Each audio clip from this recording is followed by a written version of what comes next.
Welcome back to Mastering 3D in Photoshop. My name is Kirk Nelson, and this is the final lesson of the final chapter of this course. We're going to finish up the Getting Creative chapter, where we take a look at the 3D paint system.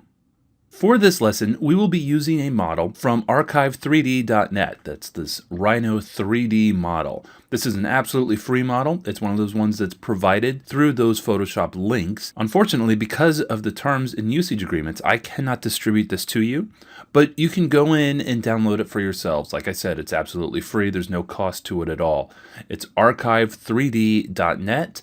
Just do a search for Rhino 3D model. And once we have that imported into Photoshop, you may need to do a couple of small adjustments with that. There's a couple of spheres that are out in front there. I don't know, maybe that's the carrot the rhino is chasing. I'm not sure why those are there. Also, Photoshop by default imports the model without any lights. So if you've imported this model and it comes in completely 100% dark, it's because all the lights are gone and turned off. You'll just have to turn on the default infinite light, and I added a second one too, just so that we could get a better look at what's going on here. Now this rhino is very well textured. If we take a look around it, we can see it's fully textured. It's really got some beautiful work done on it. There's not really a lot left to do, but this type of model is perfect for showing the applications for the 3D paint system. And the reason for that is because when you're texturing a rather intricate model like this, it can be a bit esoteric, in that there's sort of a mental disconnect between how the textures are created and how they get applied. I know we've used that illustration before, that they're like stickers that are stuck on there, but that doesn't necessarily help when you're trying to design a sticker that's in a rectangle to know where to put the eyeball. In fact, let's underscore that point by taking a look at the texture that's being used for this skin. We'll edit this texture. If you take a look at that, you're like, what is that? How am I supposed to figure out how to make changes to this texture that reflect well back on this animal? This is not an easy task. Lots of digital artists really struggle with this very thing because this is not intuitive at all. Photoshop has implemented a much more intuitive system for editing these textures, and that is the 3D paint system. That can be accomplished, first of all, just by selecting the paintbrush tool, or you see over here in the properties panel, if you're looking at a material, there's this little brush icon. Enables the 3D paint system. So what does this do? Essentially, you just paint on the model. But before we start doing that, let's take a look at what we can do. This drop-down menu here talks about what attribute you're going to paint. Take a look at that. Understand what that means. By default, it's the diffuse, which is really the color, but we can also paint the bump, specular, opacity, shininess, self-illumination, reflectivity, roughness. There's a lot of potential in here. Now, the paint system by default is the texture. If you go by projection, it's almost as if you are shining a colored light onto the figure. But keep it on texture. Things tend to work out a little bit better and make a little more sense that way. All right, so let's say we want to add a little more colorization to the hide behind the shoulders here. So let's say we want to add maybe a little bit of a bluish gray tint, because maybe we think it's looking a little bit reddish back there.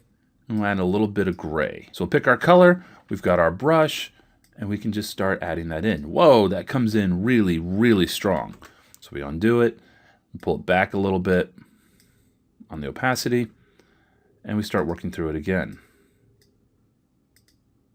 Now, the really good thing about the 3D paint system is that you can use all the paintbrush controls. So if you open up our paint panel here, you can enable things like scattering or any of those interesting brush tips. Let's say we wanted to use the chalk brush, and we'll space it out a little bit.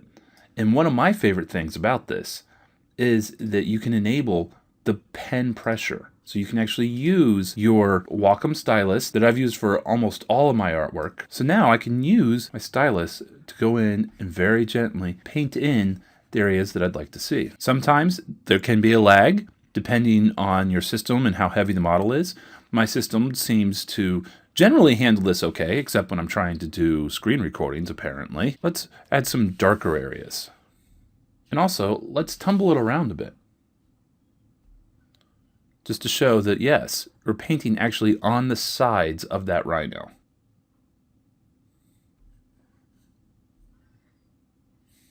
And don't forget, there's other attributes that can also be painted on. For instance, if we want the horn to be a little bit, say, shinier, so let's add some shininess to that, and we will paint with a regular brush, our default colors. Now notice that we get this pop-up box. One or more materials are missing. That's because there's no shininess texture at the moment.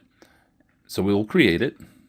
That'll just pop it in there and map that for us, and then we can begin painting shininess onto our rhino horn here, which probably isn't even visible until we render it. Okay, let's pick one that's a little more obvious, like opacity. Let's say we want to hide that horn.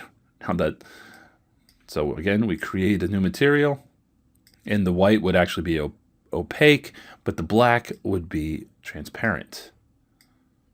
So notice we're painting on the transparency now. Now this tends to not really generate great results, because when you put transparency on a shell like this, you start seeing the inside of the model. But it's still there, it can still be used. It's something that's actually kind of useful. One of the things that's also, I find, somewhat useful is the bump, because we can use these different brushes to create bump. Again, we add the new texture to it there. Sometimes the results are a little bit unexpected, because if you think about it, these things are being stretched across this model. So in this case, what I've done is I've changed to the projection paint system, and I get a much more accurate response to what I was expecting. Now I know this doesn't actually look all that great, but it's just for demonstration purposes. And before we end, what I want to show you is that we've actually made changes to these texture maps. It's not just on the model. So if we go to this map that we looked at before, so edit texture, you can see in there the brush strokes that we've made. In fact, just to make things a little bit obvious, let's go ahead and do a really bright brush stroke on our map and do the same thing over on the model itself and just show how that works out. All right, some ridiculous orange line there. Save that. And you can see on there's a ridiculous orange line down our rhinoceros. And likewise, if we use the 3D paint materials here and add a ridiculous orange line to the back of his face, we can now look at that texture again and see how it added a ridiculous orange line to the texture in here. So all this is just to point out that the 3D paint system is available and it's there. It's not really the most robust feature of the 3D tools in Photoshop. There's still some maturity that's needed on it, but it can really help if you're struggling with that mental disconnect over how texture maps get applied to the model. The 3D paint system can help a lot with visualization like that. It's a lot more intuitive than the standard methods. All right, guys, that's it. I've only got one more video in this course, and that's lesson number 20, where we just have some final thoughts in the conclusion.